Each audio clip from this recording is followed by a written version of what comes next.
দেখবেন আমাদের সবার স্কুলে বিভিন্ন রকম পরীক্ষা হতো, কোনোটার নাম কোয়ার্টারলি, কোনোটার নাম হাফ ইয়ারলি, কোনোটার নাম অ্যানুয়াল। আমি ওয়েস্ট বেঙ্গল বোর্ডে পড়েছি সারা জীবন, মাধ্যমিক দিয়েছি, উচ্চ মাধ্যমিক দিয়েছি, সেকেন্ডারি, হায়ার সেকেন্ডারি। সো আমাদের ক্লাস 8 অব্দি ছিল হাফ ইয়ারলি, অ্যানুয়াল। আমরা খুব টেনশন করতাম হাফ ইয়ারলিতে কেমন হবে, অ্যানুয়ালে কেমন হবে। ক্লাস 11 এর হাফ ইয়ারলি এক্সাম আমার মনে আছে, আমার বিতিকিচ্ছির অবস্থা হয়েছিল, এবং পিওর সায়েন্স নিয়ে প্রথমে যে অবস্থা, ফিজিক্স, কেমিস্ট্রি, ম্যাথস ধসে গেছিল। So welcome to Ogniboriya Conversations, ABC on Rev Sports Bangla, Borin Mujumdar's page and my page. যেন হাফ ইয়ারলি অ্যানুয়াল দিয়ে শুরু করলাম। আইপিএলটা যদি হাফ ইয়ারলি হয়, সেখানে 100তে 110 পেয়েছি আমি। যে টিমকে আমি আইপিএল এর শুরু থেকে সাপোর্ট করে এসেছি, সেই টিম মাত্র 3টে ম্যাচ হেরেছে, এক পেশে ফাইনাল হয়েছে, এক পেশে প্লে অফ 1 হয়েছে, এবং দুর্মুষ করে দিয়ে জিতেছে। কিন্তু এবারে টি20 ওয়ার্ল্ড কাপ, তারপরে অলিম্পিক, তারপর প্যারালিম্পিক্স, এইবারে দ্য রিয়েল টেস্ট বিগিনস। এরপরে অ্যানুয়াল পরীক্ষা শুরু। আমরা একটু আইপিএল নিয়ে কথা বলবো, আমরা একটু আইপিএল র্যাপ আপ করবো। This is the last section of ABC IPL for this ইয়ার। এরপরে আমরা কিছু রেফারেন্সেস নিয়ে হয়তো কথা বলবো, but let's wrap up IPL 2024। যদি তোমাকে 3টে মোমেন্ট বাঁচতে বলি বড়িয়াদা, from IPL 2024, what would that be? That can be in terms of a match, in terms of a player, in terms of a mentor, can be anything. Your top 3 moments of IPL 2024. Number 1, Gautam গম্ভীরের মতন গম্ভীর লোক dressing রুমের স্পিচে বলছেন, আরে ছেলেরা নাচার জন্য wait করছে, allow করো। at the end of winning the tournament, Gautam Gambhir Shahrukh Khan জড়িয়ে ধরে ওই মোমেন্টটা, এবং ড্রেসিং রুমে ওটা বলা যে ছেলেরা ডান্স করার জন্য ওয়েট করছে, অ্যালাউ করো। I really wanted to see Gautam dance করেছে কিনা, মনে হয় করেন। Number 2, Yash Dayal against MS Dhoni. প্রথম বলে 110 মিটারের 6, সেকেন্ড বলটা getting it right, slower ball, all of গত বছরের ওই দুর্বিষহ যন্ত্রণা থ্রোন অ্যাওয়ে, অ্যান্ড ইয়াশ দায়ালের redemption moment. Unbelievable moment. And third, দেখো একটা খেলার মোমেন্ট হতেই হবে, মানে যতই তুমি ভাবো।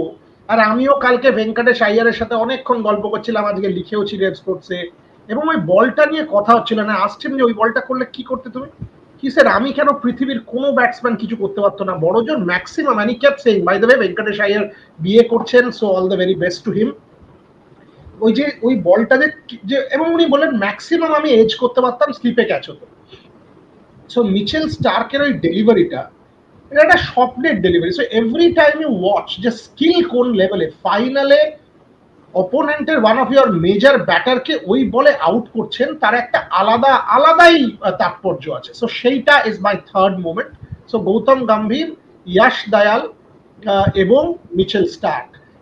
তাছাড়া দেখো বিরাট কোহলি, আনুষ্কা শর্মার ওই ইমোশনাল মুহূর্তটাও আমার কাছে খুব সিগনিফিকেন্ট, কারণ ওইখান থেকে প্রায় খাদের কিনারা থেকে ফেরত এসে করলেন, এবং সেখানে অ্যাটলিস্ট প্লে অফে পৌঁছেছিল RCB. That was also a great moment. So ওই মোমেন্টটা আমি প্রথম 3-এ রাখিনি, কারণ তারা জেতেনি, বাট হ্যাভিং সেড দ্যাট, ওই মোমেন্টটা ডেডিকেটেড টু তৃষা ঘোষাল এবং Swapnil Mukherjee. No, absolutely. In fact Venkatesh Iyer যদি বিয়ে করেন, তাহলে অপর্ণাসেন আরেকটা ছবি করবেন, সিকুয়েল বানাবেন, মিস্টার এন্ড মিসেস আইয়ার। এটা অপর্ণাসেন একটা সিকুয়েল প্ল্যান করতে পারেন once Venkatesh Iyer gets married. আপনি ভাবুন, ভেঙ্কটেশ আইয়ারও এই সিজনে 400 রান করে 150 স্ট্রাইক রেট নিয়ে 4টে প্লে অফ খেলেছেন, 4টেতে 50 করে বিয়ে করে নিলেন। আর আমি কি করছি? আমি অগ্নিবরিয়া কনভারসেশনস করছি।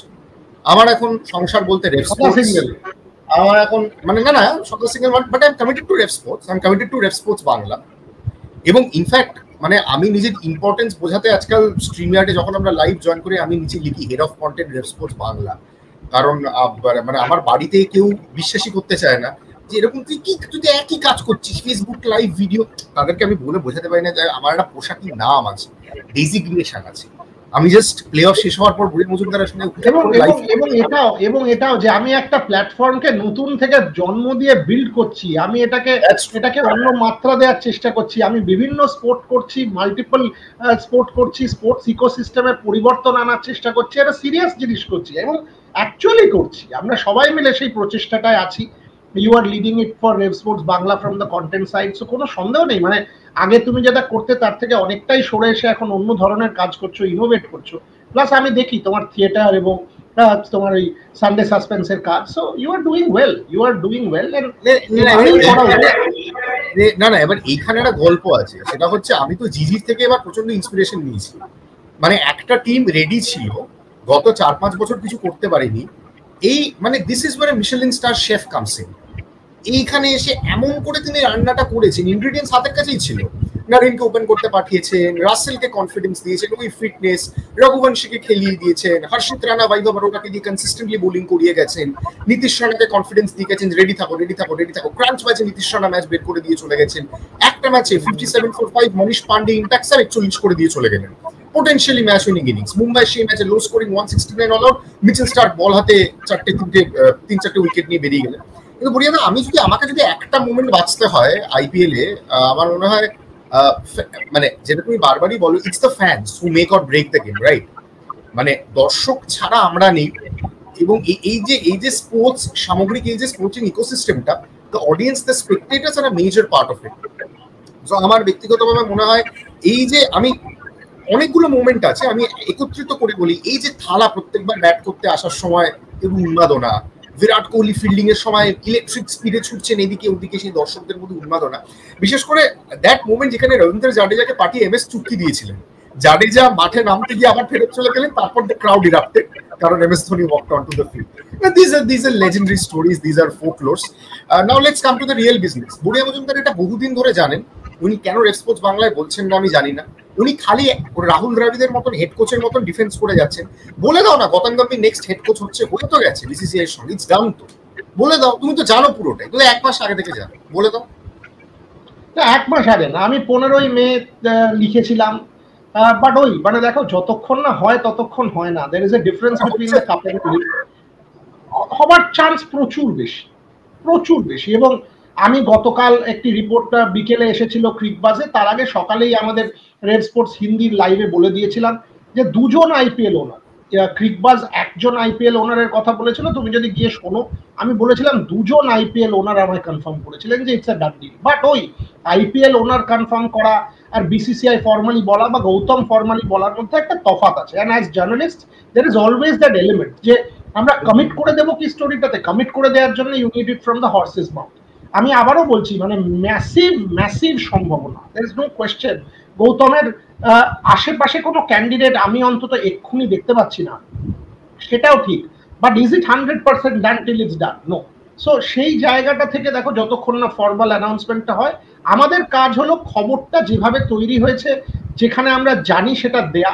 এবং আমরা কিন্তু প্রথম থেকে রেড স্পোর্টসে দিয়ে গেছি, তোমাকেও বলে গেছি, লিখে দিয়েছি 15ই মে, রেড স্পোর্টস হিন্দিতে বলেছি, ইংরেজিতে বলেছি, বারবার গৌতমের সাথে সোর্স গুলো দিয়ে কনফার্ম করানোর চেষ্টা করেছি, এবং মানে it was a break in that sense, right? So আমি আবারও বলছি, মানে এই জিনিসগুলো না খুব সূক্ষ্ম। তারপর লোকে বলবেন আপনি 100% কি করে বলতে পারেন? আপনি তো 100% কেউ বলতে পারে না, যতক্ষণ না বিসিসিআই 100% বলছে কেউ বলতে পারে না। হ্যাঁ, চারিদিক থেকে জেনে সোর্সদের সাথে কথা বলে, ক্যারেক্টারদের সাথে কথা বলে মনে হয় it is Gautam Gambhir and it's a done deal. Having said that element, যে কারণে আমরা ইজ ইট গৌতম গম্ভীর বলে প্রশ্ন চিহ্নটা এখনো রাখতে হয়, কারণ দ্যাটস এথিক্যাল। কারণ আমি কি গৌতম গম্ভীর আমার বলেছেন, এখনো কনফার্ম করে বলেছেন? বলেন।